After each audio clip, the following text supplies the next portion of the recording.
Okay, this is our discussion in geometry lesson. Okay, discussion number 12 in geometry.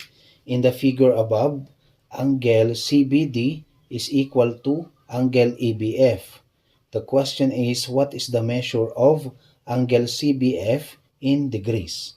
Okay, now, ang given natin sa taas, ang measure ng angle CBD ay 2A minus 6 degrees.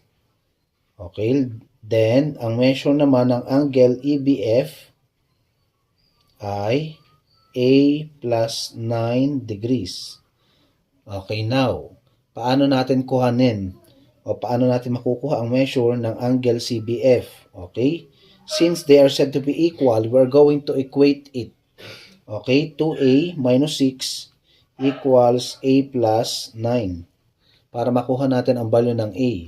Then 2A, di ba natin yon, minus A, 9 plus 6. Magiging 2A minus A is A equals 9 plus 6 is 15. Therefore, ang value ng A ay 15.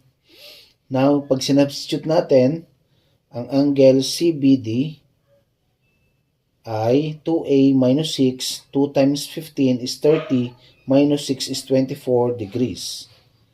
And angle EBF is also 15 plus 9 is 24 degrees. They're said to be equal.